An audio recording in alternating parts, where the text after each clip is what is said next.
அடுத்தது நாங்கள் பார்க்குறது வந்து நிலை மின்னேற்றத்தின் வகைகள் பற்றி பார்ப்போம். நிலை மின்னேற்றம் தொடர்பாக நேரும் அறிந்து கொள்வதற்காக கீழ்வரும் செயற்பாட்டில் ஈடுபடுவோம். ரைட், நாங்கள் போன கிளாஸில் பார்த்தோம் நேர் அதாவது நிலை மின் என்றால் என்னன்னு சொல்லி பார்த்தோம். ரைட், இப்போ அதில் வகைகள் பற்றி பார்க்க போகிறோம். ரைட், இதுக்கு தேவையான பொருள் என்னன்னு சொன்னால் 2 கண்ணாடி கோல்கள், 2 எப்பனைட்டு கோல்கள், கம்பளி துணி, பட்டு துணி, நூல், 2 தாங்கிகள். இதுதான் எங்களுக்கு தேவை. இப்போ எப்படி செய்யறதுங்கிறது பார்ப்போம். பட்டு துணியினால் உறைஞ்சப்பட்ட கண்ணாடி கோலை தாங்கி மீது கட்டி தொங்க விடுங்க. ரைட், ஃபர்ஸ்ட் என்ன சொல்லாங்கன்னு சொன்னால் கண்ணாடி கோல் எடுத்து அதை பட்டு துணியில் உரைச்சிட்டு அதுக்கு பிறகு அதை தாங்கியில் வந்து கட்டி தொங்க விட சொல்லாங்க. கம்பளி துணியினால் உறைஞ்சப்பட்ட எப்பனைட்டு கோலை வேறொரு தாங்கி மீது கட்டி தொங்க. நாங்கள் எல்லாம் 2 எடுத்தோம். ரைட், ஸோ முதல்ல அது என்ன சொல்லாங்கன்னு சொன்னால் கண்ணாடி கோலை வந்து பட்டு துணியில் வரைஞ்சிட்டு அதை ஒரு தாங்கியில் கட்டி தொங்க விட சொல்லலாம். இன்னொன்று எப்பனைட்டை வந்து கம்பளி துணியில் உறிஞ்சிட்டு அதை இன்னொரு தாங்கியில் கட்டி தொங்க விட சொல்லாங்க. பட்டு துணியினால் உறைஞ்சி மின்னேற்றம் பட்ட மற்ற கண்ணாடி கோல்களை கட்டி தொங்க விட்டுள்ள கோல்களின் அருகே தனித்தனியாக கொண்டு செல்லுங்க. இப்போ என்ன சொல்லாங்கன்னு சொன்னால் ஒரு கண்ணாடி கோலை தான் நாங்கள் அந்த பட்டு துணியில் வந்து உரைச்சிட்டு அதை தாங்கியில் கட்டி தொங்க விட்டுருக்கோம். அதே மாதிரி இன்னொரு கண்ணாடி துண்டில் கோல் இருக்கு தானே, அதை நாங்கள் திருப்பி பட்டு துணியில் உறைஞ்சி போட்டு இப்போ அந்த ஆல்ரெடி கட்டி தொங்க விட்டு இருக்கிற கண்ணாடி கோலுக்கு பக்கத்தில் இதை கொண்டு போக சொல்லாங்க. கொண்டு போயிட்டு என்னத்தை அவதானிக்கலுங்கிறத பார்க்க சொல்கிறாங்க. இதே போன்று கம்பளி துணியினால் உறைஞ்சி மின்னேற்றப்பட்ட மற்றொரு எப்பனைட்டு கோலை கட்டி தொங்க விட்டுள்ள கோள்களின் அருகே தனித்தனியாக கொண்டு செல்லுங்க. இப்போ அதே மாதிரி இந்த எப்பனைட்டு கோள்களுக்கு என்ன செய்கிறாங்கன்னா ஆல்ரெடி நாங்கள் ஒன்றை வந்து பட்டு துணியில் உறைஞ்சி அதை தொங்க விட்டிக்கோம். இப்போ இன்னொரு எப்பனைட் கோல் எடுத்து அது கம்பளி துணியில் உரைச்சிட்டு அதை இப்போ அந்த ஆல்ரெடி கட்டை தொங்க விட்டதுக்கு பக்கத்தில் கொண்டு போக சொன்னாங்க. இப்போ அவதானிக்க சொல்லாங்க என்ன நடக்குதுன்னு சொல்லி. ரைட், இப்போ என்ன சொல்லாங்கன்னு சொன்னால் கட்டி தொங்க விட்ட ஹோலும் அருகே கொண்டு செல்லப்பட்ட ஹோல் கண்ணாடி இருந்தால் தள்ளுது அப்படின்னு சொல்லாங்க. ரைட், இப்போ என்ன சொல்லாங்கன்னு சொன்னால் கண்ணாடிக்கு பக்கத்தில் இன்னொரு கண்ணாடி தொங்க விட்ட கண்ணாடிக்கு பக்கத்தில் இன்னொரு கண்ணாடியை மின்னேற்றம் பெற்ற கண்ணாடியை கொண்டு சொல்லாங்க. அதே மாதிரி எப்பனைட்டுக்கு பக்கத்தில் கண்ணாடியை கொண்டு போக சொல்லாங்க. கண்ணாடிக்கு பக்கத்தில் எப்பனைட்டு 4 விதமான செய்தியை சொல்லாங்க. ஒன்று கண்ணாடியும். ரைட், அடுத்தது கண்ணாடியும் எப்பனைட்டும், அடுத்தது எப்பனைட்டும் கண்ணாடி, எப்பனைட்டும். இப்போ என்ன நடக்குதுங்கிறத அவதானிக்க சொல்லாங்க. உங்கள் குழுவின் அவதானத்தை ஏனைய குழுக்களின் அவதானங்களுடன் ஒப்பிடுங்கள். அவதானங்களுக்கான காரணங்கள் பற்றி கலந்துரையாடுங்கள். ஏற்றம் பெற்ற கோள்களுக்கிடையே கவர்ச்சியும் தள்ளுகையும் ஏற்படுவதை நீங்கள் அவதானித்திருப்பீர்கள். ஸோ என்ன சொல்லாங்கன்னு சொன்னால் ஏற்றம் பெற்ற கோள்களை பார்த்தோம்னு சொன்னால் அதில் கவர்ச்சியும் காணப்படுது, தள்ளுகையும் காணப்படுதுன்னு சொல்லாங்க.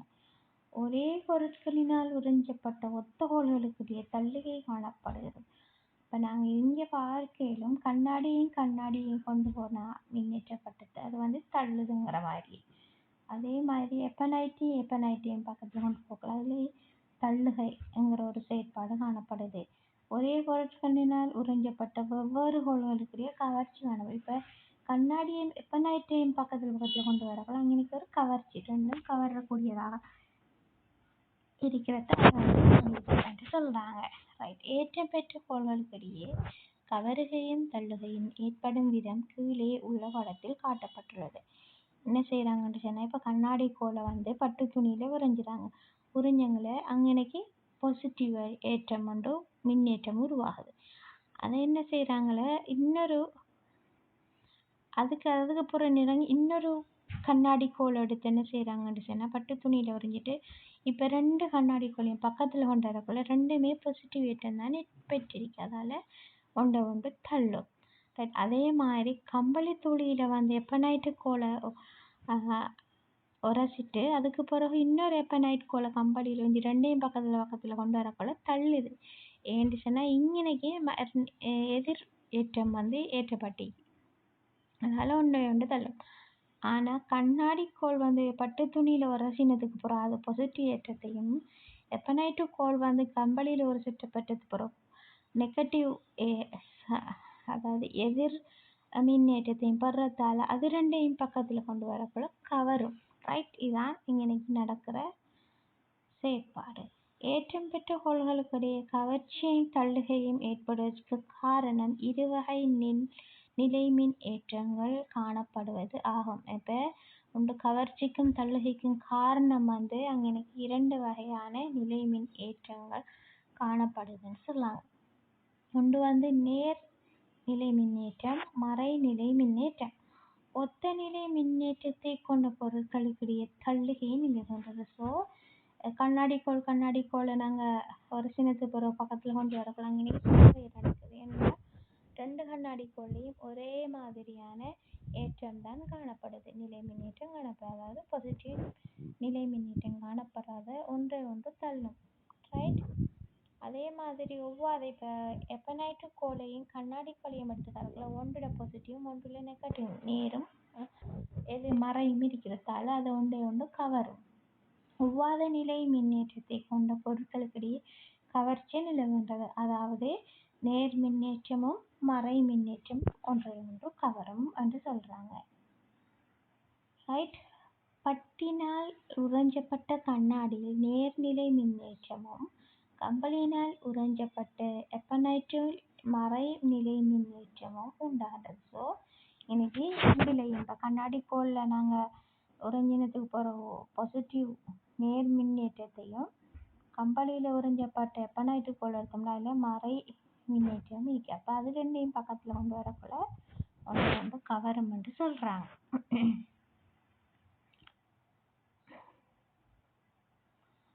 அடுத்தது பயிற்சி ஒன்று தராங்க. பொலித்தீன் தாளினால் உரசப்பட்ட பிவிசி குழாய் ஒன்று நூலினால் கட்டித்தொக்கப்பட்டுள்ளது. பட்டினால் உறைஞ்சப்பட்ட கண்ணாடி கோலை அதன் அருகே கொண்டு சென்ற போது பிசிவி குழாய் அப்பாற் தள்ளப்பட்டது. பிசிவி குழாயின் மீது உள்ள ஏற்றம் எவ்வகையானது என்று கேட்குறாங்க.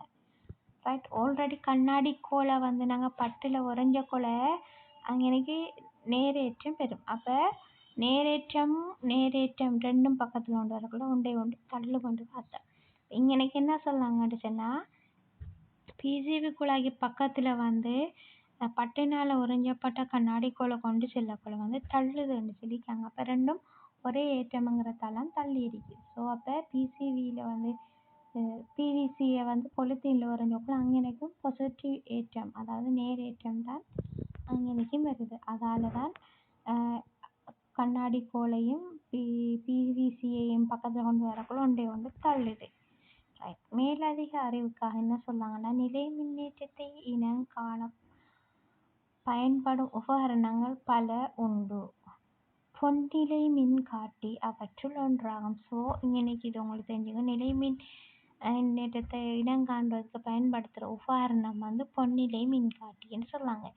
ஏற்றம் பெற்ற பொருள் மேலே உள்ள தட்டில் அருகே கொண்டு செல்லப்படும் போது பொன்னிலை விரியும் என்று சொல்கிறாங்க. இப்போ தட்டில் நாங்கள் ஏற்றம் பெற்ற ஏதாவது ஒரு பொருளை கொண்டு போக்குள்ள வந்து இந்த பொன்னிலையில் இருக்கிற அந்த காட்டி அந்த முள் மாதிரி இருக்கிறோண்டு வந்து விரியும். அதில் இருக்கிற ஏற்றத்துக்கு ஏற்ற மாதிரி அது வந்து விரியும். ரைட், அந்த பொன்னிலை விரியும். நீங்கள் இதுவரை கற்றுக்கொண்ட விடயங்களை மீட்டு பார்ப்பதற்கு பின்வரும் செயற்பாட்டில் ஈடுபடுங்கள். ரைட், ஒத்த ஏற்றம் பெற்ற கோள்களின் தள்ளுகை. ரைட், அதை பரிசோதிக்கிறதுக்கு என்ன செய்கிறாங்கன்னு சொல்லி ஒரு செயற்பாட்டு தராங்க. உலர்ந்த பானக்குழாயும் வரைதல் ஊசியும் கண்ணாடி கோடையும் பொலித்தீன் தாளும் சந்திக்கிறாங்க. பானக்குழாயை உறைஞ்சி மின்னேற்றங்கள். இப்போ என்ன சொல்லாங்கன்னா பானக்குழாயை வந்து ஸ்ட்ரோன்னு சொல்லுவோம். அந்த ஸ்ட்ரோவை வந்து உறைஞ்சி மின்னேற்றம் சொல்லாங்க. மின்னேற்றப்பட்ட பானக்குழாயை கீழே படத்தில் காட்டப்பட்டுள்ளவாறு சமநிலையில் இருக்குமாறு வரைதல் ஊசியில் ட்ரோயிங் பின்னில் வந்து பொருத்தி தலைகீழாக தொங்க வைக்கப்பட்ட கண்ணாடி கோலை மீது வையுங்கள். ரைட், இப்போ என்ன சொல்லாங்கன்னு சொன்னால் எங்களுக்கு இந்த பிக்சரில் காட்டப்பட்டிருக்கிற மாதிரி அவங்க எங்களோட செட்டப்பு செய்ய சொல்லாங்க. பக்கத்திலிருந்து பார்க்கும்போது இப்படி இருக்க போகுது சரியா. இது வந்து பானைக்குழாய் மேலே இருக்குது நீல கலர்ல. அடுத்தது அந்த வளைதல் ஊசி இருக்குது. அடுத்தது தலைகீழாக வைக்கப்பட்ட கண்ணாடி குவளை. ரைட், சமநிலையில் வைக்க சொல்லாங்க. இப்போ என்னென்னா விரல் தொடுகை உறாதவாறு பானைக்குழாயின் அருகே அண்ணளவாக 1 சென்டிமீட்டர் தூரத்தில் கைவிரலை கொண்டு செல்லுங்கள். இப்போ என்ன சொன்னாங்கன்னா சமநிலையில் தானே இந்த பானைக்குழாய் அதுக்கு பக்கத்தில் சரியா 1 சென்டிமீட்டர் இடைவெளியில் என்னோட கைவிரலை கொண்டு போக சொல்கிறாங்க. மேலிருந்து பார்க்கும்போது தென்படும் விதம் படத்தில் காட்டப்படும். ஒரு 2.8 வந்து காட்டப்பட்டிருக்குது. அப்படின்னா எப்படி செய்யணுங்கிறது மேலேருந்து பார்க்கல இப்படியான ஒரு தோற்றம் தான் வரும். இப்போ கைக்கும் அந்த பானைக்குழாய்க்கும் இடையில வந்து 1 சென்டிமீட்டர் தூரம் வைக்கணும்.